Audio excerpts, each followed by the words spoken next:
शोबाज हुकूमत ओछे हथकंडों पर उतर आई। कौमी असेंबली ने पंजाब और खैबर पख्तूनख्वा के इंतखाबात के लिए 21 अरब रुपए की फराहमी का बिल मुस्तरद कर दिया। सुप्रीम कोर्ट ने पंजाब और खैबर पख्तूनख्वा के इलेक्शन के लिए वफाकी हुकूमत को इलेक्शन कमीशन को 10 अप्रैल तक 21 अरब रुपए फराहम करने और इलेक्शन कमीशन को 11 अप्रैल तक इस हवाले से रिपोर्ट जमा कराने का हुक्म दिया था। ताहम अदालत उज़्मा की बताई हुई तारीख तक इलेक्शन कमीशन को फंड्स की फराहमी न हो सकी। इससे कबल कौमी असेंबली और सेनेट की कायमा कमेटी बराए खजाना ने भी पंजाब और खैबर पख्तूनख्वा में इलेक्शन के लिए फंड्स देने का बिल मुस्तरद कर दिया था।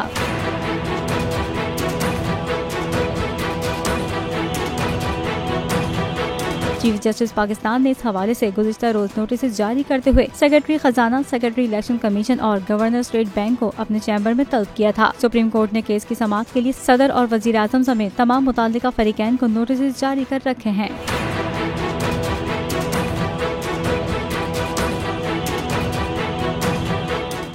नजर आ रहा है सामने लिखा हुआ जुल्म मिटने के लिए दो चीजों से मिटेगा भाई। एक, अदल की कुर्सी पे जो लोग बैठते हैं ना, वो अदल के हिसाब से फैसले करने लगे। दूसरा, कौम निकल खड़ी उस जुल्म के खिलाफ, तो जुल्म खत्म हो जाएगा। या इन दोनों में से कोई एक चीज हो जाए या दोनों हो जाए। अगर 420 का मुकदमा था, उस वक्त अदलिया में जो लोग बैठे हुए केस देख रहे थे, वो पूछते ना यार चीट हुआ कौन है। जब उनको दिखता कोई चीट नहीं हुआ, केस खत्म कर देते। तो जालिम जुल्म कर ही नहीं पाता।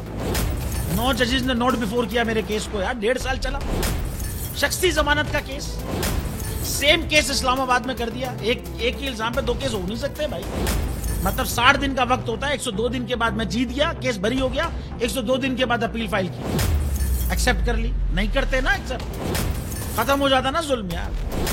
भरी अदालत में मुझे बरी कर दिया, फिर पता नहीं क्या हुआ 2.5 घंटे बाद का नोट बिफोर। मैं नहीं सुनता ये केस, खड़े रहते अपने फैसले, मिट जाता जुल्म।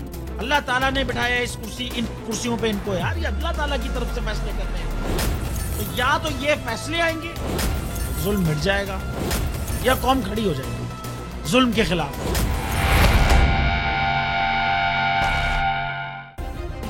सब्सक्राइब करें और बेल दबाएं ताकि कोई खबर रह न जाए।